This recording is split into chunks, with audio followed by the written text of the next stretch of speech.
মা গো, সব ফল দৌড়াতে গিয়া রাস্তায় পইরা গেছে, পুটিরা সব কুড়াইছে।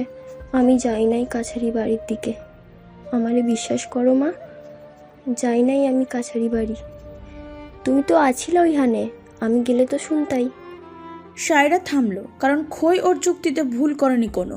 কাশিটা কিছুটা ধীর হচ্ছে, তবে একেবারে কমেনি, রক্তও বেরোচ্ছে কম বেশি। খই কাতরভাবে বলল, ও মা, পানিটা খাও।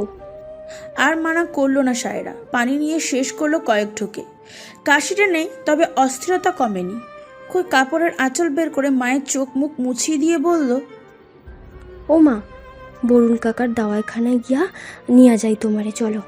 আজকে মেলা রক্ত পড়ছে, আইজ মানা কইরো না মা, চলো যাই, চলো। লাগবো না। এতক্ষণ শক্ত থাকলো, এবার কেঁদে দিল খই। কোনোদিনও ওর এই দাওয়াখানা যাওয়ার কথা রাখলো না সায়রা। মাকে নিয়ে ভয় হয় ওর, সেটা এই কঠোর মানুষটা বোঝেই না। সায়রা কপাল কুঁচকে বলল, কাঁদছিস কেন? তোমারে লইয়া আমার ভয় হয় মা। কেন তুমি দাওয়াখানায় যাইতে চাও না? এমন অসুখ নিয়া কেন কষ্ট দাও নিজেরে? কেন এত চিন্তায় রাখো আমারে? কি হইব দাওয়াখানায় গেলে? আর কতদিন তোমার এমন রক্তবমি দেখো মা, আমার কষ্ট লাগে তো। মেয়ের কথা আগ্রহ ভরা তাকালো সায়রা, বলল, আমার কষ্ট হইলে সত্যি তোর কষ্ট হয় খই? তীব্র অভিযোগ নিয়ে মায়ের দিকে তাকিয়ে রইল খই। এ কেমন প্রশ্ন? যে মাকে ঘিরে ওর পৃথিবী, সেই মায়ের কষ্টে ওর কষ্ট হয় কিনা সেটা ওকে বলে দিতে হবে। সায়রা বলল, কি রে, কইলি না আমার কষ্টে তোর কষ্ট হয়? আমি মইরা গেলে? মাকে জাপটে দড়িয়ে ধরে হু হু করে কেঁদে দিল খই, বলল, এমনি কইও না মা, কইও না। তোমার কিছু হইলে আমি কিনিয়া বাঁচুম। মানুর মা মইরা গেলে পরে ওর বাজান আবার বিয়া কইরা নতুন মা আইনা দিচ্ছে। আমার তো বাজান নাই মা, তুমিই আমার মা, তুমিই আমার বাজান। তোমার কিছু হইলে আমিও মইরা যাবো মা, মইরা যাবো। যামু না তরে সাইরা, আমিও থাকতে পারমু না কই, কোথাও যামু না তরে সাইরা, কোথাও না। খইকে বুকের সাথে মিশিয়ে নিল সায়রা। এই বুকে শূন্যতা ভরে দেবে বলেই উপরওয়ালা ওর কাছে খইকে পাঠিয়েছিল। সব ছেড়ে ছুড়ে কোল জুড়ে খই আর বুক জুড়ে শান্তি নিয়ে, তাই তো এতদিন বেঁচে আছে ও। নইলে অনেক আগে মৃত্যু অবতারিত ছিল ওর। মরণ রোগে স্বামীর সংসার হারালেও সৃষ্টিকর্তা ওকে বাঁচার কারণ হারাতে দেয়নি। খইকে দিয়েছে বাঁচার অবলম্বন হিসেবে, কিন্তু এভাবে কতদিন? মরতে তো হবে একদিন না একদিন। খইকে আজীবন নিজের সাথে এভাবে বেঁধে রাখতে পারবে না ও। মৃত্যু ওকে সে সুখ থেকে বঞ্চিত করে দেবে যখন তখন। তখন খইয়ের কি হবে? কে দেখবে ওকে? কে আগলে রাখবে ওকে? হাজারটা চিন্তার ভয়ে আসর হয়ে আসতে লাগলো সাহেরার শরীর। সূর্য ডুব দিল, আর আশার আলো খুঁজতে থাকা কাকপক্ষীদের রেখে গেল কোনো এক অন্ধকারের অতলে। মাকে ডাক লাগাতে লাগাতে বাসায় ঢুকলো রাকিন। ইনশিয়া থেকে সবে বাসায় ফিরল, তবে প্রতিদিনের মতন ক্লান্ত দেহে নিয়ে নয়। আজকে ওর চেহারাটায় আলাদাই এক ঝলকানি, আলাদাই এক উদ্দীপনা। মিসেস মাহমুদ রান্নাঘরে ছিলেন, ছেলের ডাক শুনে বেরিয়ে এলেন। আঁচলে হাত মুছতে মুছতে বললেন, কি হয়েছে রাকিন, এভাবে ডাকছিস যে? সব ঠিক আছে তো ইনিশায়? রাকিন হেসে এগোলো, মাকে জড়িয়ে ধরে রাখলো খানিকক্ষণ, হেলিয়ে দুলিয়ে বলল, সব ঠিক আছে মা, ইনফ্যাক্ট বেশি ঠিক আছে। জানো মা, আজ আমি অনেক খুশি, অনেক। হঠাৎ এত খুশির কারণ জানতে পারি? বাবার আমোয়াজে মাকে ছেড়ে ঘুরে দাঁড়ালো রাকিন। সিঁড়ির সামনেই রাজীব মাহমুদ দাঁড়িয়ে এক ছুটে বাবাকে জড়িয়ে ধরল গিয়ে, আনন্দ অশ্রু চোখে নিয়ে বলল, ইউ আর দ্য বেস্ট। আমায় বেস্ট বলছো যে? আমি যতদূর জানি তুমি তো ইচ্ছের সাথে দেখা করতে গিয়েছিলে। খুশির কোনো সংবাদ থাকলে সেটার কারণ ওই হওয়ার কথা, রাইট? রাকিন হাসল। মিসেস মাহমুদ অধৈর্যের মতন করে বললেন, তোমরা বাবা ছেলে কি বলছো, কি বুঝছো? আমাকেও একটু বলবে আর বুঝাবে প্লিজ। আমার মাথা ঘুরছে তোমাদের কথা শুনে। কি ঘটেছে রাকিন? আর তুই ইচ্ছের সাথে দেখা করে এলি, ওকে নিয়ে এলি না? বলেও তো যাসনি যে ওর জন্য ক্ষীর বানিয়ে দেব। হ্যাঁ গো, তুমি যখন জানতে ছেলের ইচ্ছের ওখানে গেছে, আমাকে বলতে পারতে একবার। পারো তোমরা বাপ ছেলেতে। রাকিন এগিয়ে গিয়ে মায়ের গলা জড়িয়ে ধরল আবারও। তার গোমড়া মুখ দেখে কাঁদো কাঁদো গলায় বলল, মা, বাবা না হয় জানে কি ঘটেছে আজ, কিন্তু তুমি তো জানো না। ছেলের জীবনের এত বড় সুখটা শোনার আগ্রহ না দেখিয়ে ইচ্ছেকে নিয়ে পড়ে আছো তুমি। This is not fair. হয়েছে হয়েছে, অনেক এদিক ওদিক বলেছিস। এবার বল তো বাবা, এত খুশি কেন তুই? ইচ্ছের জন্য? রাকিন সামনে এসে মায়ের হাত মুঠো করে নিল, বলল, ইচ্ছের ফেরা নিয়ে আমি যথেষ্ট খুশি মা। তবে খুশির আরেকটা কারণ আছে, বলতে পারো সেটাই প্রধান কারণ। আমার RIT প্রজেক্টটা গভর্নমেন্ট পাশ করে দিয়েছে মা। আজ সন্ধ্যায় কল করেছিল ওরা, ওখান থেকে সবটা কনফার্ম করে পাশে ফিরছি। মিসেস মাহমুদ বুঝে উঠলেন না বিষয়টা, বললেন, আইডি মানে? ইনিশার প্রজেক্টে গভর্নমেন্টের পাশ লাগে বুঝি? আগে কখনো শুনিনি তো। রাকিন আবারও হেসে মাকে এনে সোফায় বসিয়ে দিল। মায়ের সামনে হাঁটু গেড়ে বসে বলল, রুরাল ইনফ্রাস্ট্রাকচার ডেভেলপমেন্ট প্রজেক্ট মা, গ্রামীণ অবকাঠামো উন্নয়নের উদ্দেশ্যে নেওয়া একটা ছোট্ট পদক্ষেপ। এটা বেসরকারিভাবে করা যেত না, তাই তো এতদিন সরকারি পাসের জন্য ওয়েট করছিলাম। কিঞ্চিত অবাক হয়ে তাকিয়ে রইল মিসেস মাহমুদ। ইনশিয়ার বাইরেও রাকিন কিছু ভেবে রেখেছিল, এটা ধারণাই ছিল না তার। রাজীব মাহমুদ এসে সোফায় বসলেন। রাকিন বাবার দিকে তাকিয়ে বলল, এত তাড়াতাড়ি তোমার অনুমতি পাবো ভাবিনি বাবা। রাজীব মাহমুদ ফাইল থেকে চোখ তুলে ছেলের দিকে তাকালেন, মৃদু হেসে বললেন, তুমি যথেষ্ট বড় হয়েছো রাকিন। বাবা পরে, আগে একজন গাইডলাইন আর বন্ধু হতে চেয়েছি তোমার। আমার সব কাজের উদ্দেশ্যে এটাই। নিজের স্বপ্ন ছুঁয়ে দেখো রাকিন, ইটস মাই টাইম। আরেকবার বাবাকে জড়িয়ে মন প্রাণ ঠান্ডা করে নিল রাকিন। তারপর চলে এলো নিজের ঘরে। বিছানায় ডিলের ফাইল রেখে মুচকি হাসলো। কিছু একটা ভেবে আলমারির একদম নিচের ডয়ার থেকে কিছু একটা বের করলো ও। মোম রঙে আঁকা ছবিটা দেখেই মিয়ে গেল ওর হাসি। মেঝেতে বসে ছবিটার দিকে তাকিয়ে রইল রাকিন। গ্রামের চিত্রপট আঁকা ছবিটা দেখতে দেখতে ধরা গলায় বলল, জানিস, ইচ্ছে ফিরে এসেছে, তোর স্বপ্ন পূর্ণ হতে চলেছে। এখন আমার চারপাশে শুধু তোর অভাব। খেয়া এতগুলো বছর হলো এই অভাব সইতে সইতে আমি ক্লান্ত, রে দম বন্ধ লাগছে। কোথায় হারিয়ে গেলি তুই বলতো? কোথায় হারিয়ে গেলি? এত অভিমান তোর, ছোট্ট একটা ঘটনা এভাবে সবাইকে ছেড়ে তুই চলে গেলি। আর আসবি না গিয়া? সবাইকে তাহলে সত্যি বলে, তুই সত্যি আর ফিরবি না আমাদের কাছে, আমার কাছে? এভাবেই আজীবন তো স্মৃতি বইতে হবে আমাকে। কি করে বোঝাই তোকে বল, যে যাই কিছু বলুক না কেন আমার অনেকটা জুড়ে এখনো তুই। তোকে হারিয়ে এখন অনুভব হয় তোর স্মৃতি না, তোকে আগলে আমি বাঁচতে চাই। শুধু তোকে আগলে বাঁচতে চাই খেয়া, শুধুই তোকে। ডাইনিং টেবিলের সামনে এক চেয়ারে বসে আর এক চেয়ারে দুপা তুলে বসে আছে প্রাপ্ত। টেবিলের ডান হাতের কোনোই ঠেকিয়ে এক ধানের দরজার কাছে থাকা ফুলদানিটির দিকে তাকিয়ে আছে ও। মোটামুটি রাগী দৃষ্টিতে ভস্ম করে দিচ্ছে ওই কৃত্রিম ফুলগুলোকে যেন। হাত জ্বলছে প্রাপ্তর।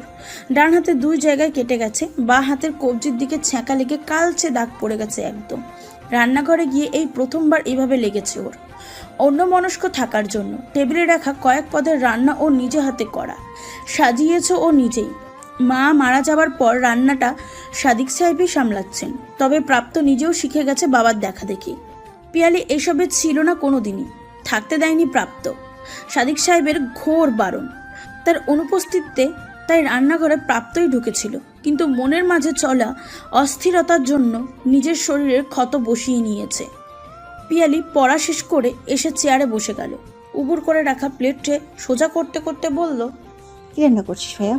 খুব খিদে পেয়েছে রে। পাবদা মাছ, গোস, শাক, টমেটোর চাটনিও আছে দেখ। প্রাপ্ত শান্ত স্বরে বলল। পিয়ালি ভাত বাড়তে গিয়ে ভাইয়ের দিকে তাকালো। প্লেট না উল্টে ওভাবে বসে আছে সে।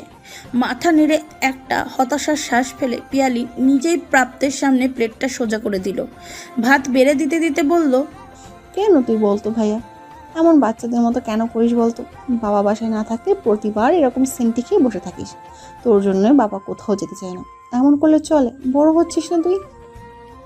প্রাপ্তর দৃষ্টি নিমিয়ে এলো। এক পলক বোনের দিকে তাকিয়ে পর পর এদিক ওদিক চোখ সরিয়ে নিজের বেখেয়ালিপনা এই অভূতপূর্ব নজিরকে অনুভব করতে লাগলো ও। পিয়ালি যা বলল এমনটাই তো হওয়ার কথা, কিন্তু তা তো নয়। আজ ওর অন্যমনস্ক থাকার কারণ ওর বাবার অনুপস্থিতি নয়, এর কারণ ওর কল্পনা কন্যা নয়। সে জায়গাটা অনাকাঙ্ক্ষিকভাবে অন্য কেউ নিজের করে নিয়েছে। ওর অগোচরে ওর ভাবনায় অন্য কিছুই জুড়ে বসেছে আজ। রেস্টুরেন্ট থেকে ফেরার পর এক মুহূর্তের জন্য ইচ্ছের নামকে মাথা থেকে সরাতে পারেনি ও। একটা গিটারের জন্য মেয়েটা কেন এতটা হাইপার, এই একটা প্রশ্নই ওকে পাগল করে রেখেছে এখনো অবধি। প্রাপ্ত এত বেশি মত্ত হয়ে এই একটা কথাই ভাবছিল যে হাতের আঘাতের কথা ভুলেই গেছে ও। পিয়ালি বলল, নিজেই খাবি নাকি খাইয়ে দেবো? টেবিলের উপর থেকে হাত নামিয়ে নিল প্রাপ্ত। কপাল ভালো এইটাই পিয়ালির চোখে পড়েনি। নিজের হাতে খেতে তো পারবে না, রুমে গিয়ে অয়েনমেন্ট লাগিয়ে নেবে না হয়। এখন কোনো মতেই এগুলোকে পিয়ালির চোখে পড়তে দেওয়া যাবে না। পিয়ালির দিকে ঠিকঠাক মতন ঘুরে বসে বলল, দে খাইয়ে দে।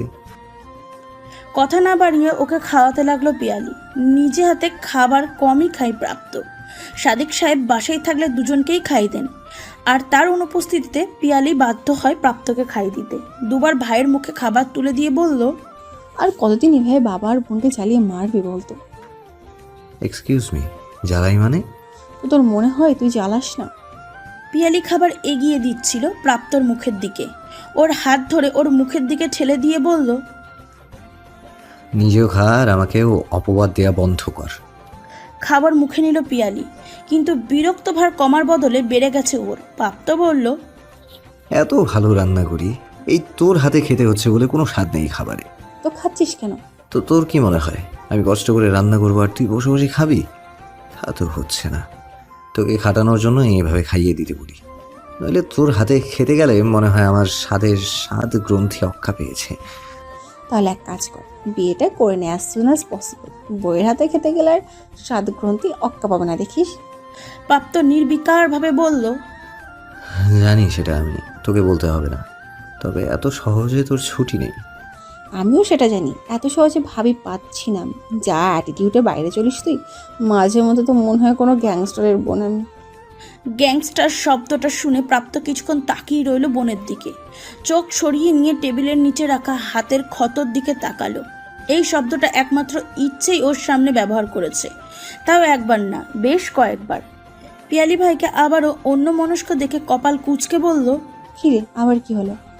আচ্ছা বিয়ালি, আবেগ তো শুধু জীবন্ত কারো প্রতি হয়, তাই না? কোনো প্রাণহীন জিনিস কি করে কারো আবেগ হয় বলতো? এমনটা হতে পারে? এমনটা হওয়ারই বা কি কারণ বলতো? পিয়ালির কুচকানো কপালে আরও কুচকে এলো। এত ভারী কথা আর আগে প্রাপ্তর মুখে শুনেছে বলে মনে পড়ে না ওর। প্রাপ্ত অন্য কোনো দুনিয়ায় হারিয়ে আছে, এটা বুঝলো ও। নিজের ক্ষুদ্র জ্ঞানকে বার দুয়েক ধাক্কা মেরে উত্তরে বলল, হয়তো প্রাণহীন জিনিসটা জীবন্ত কারোর সাথে সম্পর্কিত, তাই জীবন্ত মানুষটার সাথে ওই প্রাণহীন জিনিসটারও আবেগ হয়ে গেছে। প্রাপ্ত তৎক্ষণাৎ ওর দিকে তাকালো। কিছুটা চমকে উঠেছে পিয়ালি। ভ্রু নাচিয়ে ভাইকে জিজ্ঞাসা করলো কি হয়েছে। জবাব না দিয়ে উঠে দাঁড়ালো প্রাপ্ত। গ্লাসের পানিটা শেষ করে বোনের দিকে ফিরে বলল, খাওয়া শেষ কর, আমি মিষ্টিকে আসতে বলছি। পড়া শেষে ওর সাথেই ঘুমাতে যাস, আসতে দেরি হবে। রুমে গিয়ে পরনে থাকা টি শার্টের উপর একটা শার্ট পরে নিল প্রাপ্ত। বোতাম লাগালো না একটাও। দু হাত ফোল্ড করে কোনোই অবধি রেখে বাইকের চাবিটা নিয়ে বেরিয়ে গেল ও। কিছুই বুঝে উঠতে পারলো না পিয়ালি, তবে ভাইয়ের স্বভাব বেশি ভালো মতোই জানে ও। বাসার সামনে রোডের ওপার থেকে মিষ্টির আসতে 2 মিনিটও লাগবে না। নিজের মতন করে খাওয়ায় মনোযোগ দিল ও। রাত 2:45। কিচেন ড্রয়িং রুমের মাঝামাঝি কাউচে বসে ইচ্ছে বেশ মজা করে কাপ নুডলস খাচ্ছে।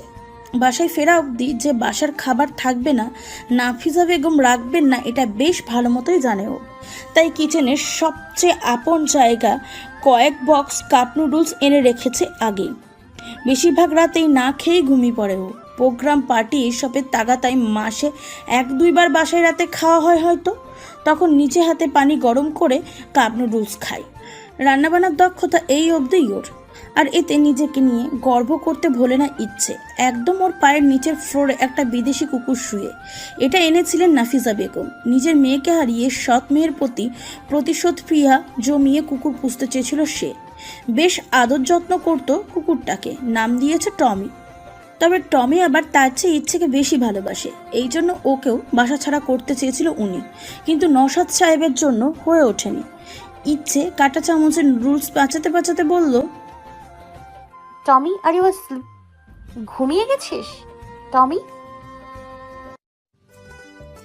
টমি চোখ মিলে উঠে দাঁড়ালো। সাদা ধপধপে লোমর শরীরটা ঝাড়া মেরে ইচ্ছের দিকে তাকিয়ে লেজ নাড়তে থাকলো।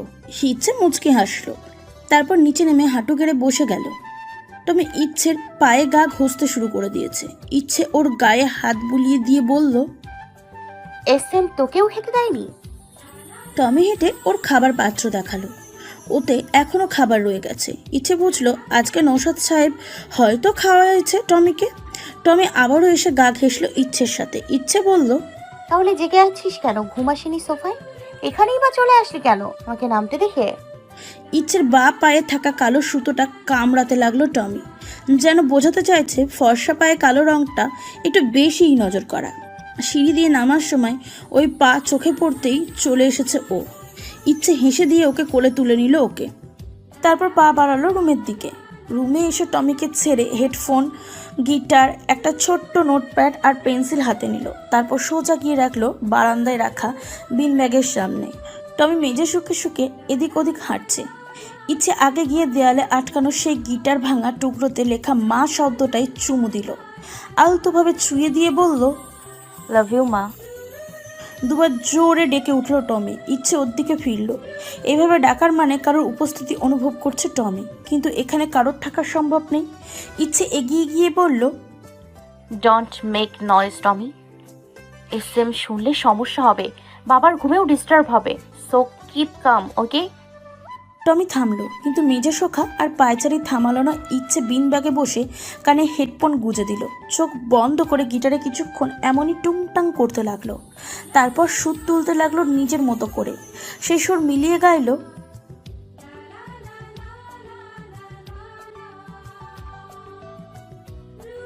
গানের পরের টুকু পরিবর্তে টমির জোরালো শব্দ আটকে উঠল প্রাপ্ত। এতটাই চমকে গেছে যে জানলার তাকের উপরে দেয়ালের সাথে লেপ্টে দাঁড়িয়ে থেকেও লাভ হলো না। ওখান থেকে শব্দে নিচে পড়ে গেছে ও, আর গিয়ে পড়েছে একেবারে সোজা বাগানের ইট বিছানো মাটিতে। মৃদু আর্তনাদ করে হাতের কনুই চেপে ধরে চোখ খিচে বন্ধ করে নিল প্রাপ্ত। দাঁতে দাঁত চেপে টমিকে গালি দিতে গিয়েও দিল না। টমি তো অবুঝ প্রাণী, ও ডাক লাগিয়ে নিজের কাজ করেছে মাত্র। এখানে সব দোষ ইচ্ছের, ওর জন্যই একের পর এক আঘাত সহ্য করতে হচ্ছে ওকে। পিয়ারির কথা শুনে 7-5 না ভেবে বাইক ছুটিয়ে ইচ্ছের বাসায় চলে এসেছে ও। পৌঁছানোর পর মনে হয়েছে এভাবে আসার কোনো মানেই নেই, কিন্তু আবার এটাও ভেবেছে এসেছে যখন পরখ করেই যাক এই গিটারের জন্য এত বেশি রিয়াক্ট কেন করছে ইচ্ছে। বেশ অনেকক্ষণ বাসার নিচে রাগ নিয়ে হাঁটাহাঁটি করার পর একটা দম ছেড়ে দেয়াল টপকে ভিতরে ঢুকেছে প্রাপ্ত। দোতলায় শুধু 2টা ঘর খোলা ছিল, একটাতে পিয়ানো, তানপোড়া এইসব মিউজিক্যাল ইনস্ট্রুমেন্ট আর মেডেল অ্যাওয়ার্ডের ঠাসা। পরে এই ঘরে ঢুকে বুঝেছে এটা ইচ্ছের ঘর। ভাঙা গিটারে কি করছে সেটা খুঁজতে ময়লার ঝুড়িতে অবধি হাত দিয়েছিল প্রাপ্ত, কিছুই পায়নি। এরই মাঝে টমিকে নিয়ে ভিতরে ঢুকে যায় ইচ্ছে। পালানোর জায়গা না পেয়ে জানলায় চড়ে দাঁড়িয়েছিল ও। নিচে নামলেও শব্দ হতো বলে লাভ দেয়নি। টমি ওরই উপস্থিতি টের পেয়েছিল বলে প্রথমবার ডেকে উঠেছিল। ইচ্ছেকে সেই মা লেখাটাকে চুমু দিতে ঠিকই দেখলো প্রাপ্ত। বুঝতে বাকি রইল না ঠিক কেন গিটারটাকে আবেগ বলেছে ইচ্ছে। অপরাধ বোধটা কাটানোর জন্য বারবার করে ইচ্ছের চট দুটোকে মনে করতে লাগলো ও, কিন্তু ততক্ষণে ইচ্ছে গান শুরু করায় আর কিছুই মাথাতে আসেনি ওর। টমি মেঝে শুকে শুকে এগিয়ে বেলকনির ধারে চলে এসেছে। দেখেই নিয়েছে জানলার উপরে দেয়ালে লেপ্টে থাকা প্রাপ্তকে, আর তাই এবারে আরও জোরে চেঁচিয়েছে। ইচ্ছের গানে প্রাপ্ত নিজেও চোখ বন্ধ করেছিল।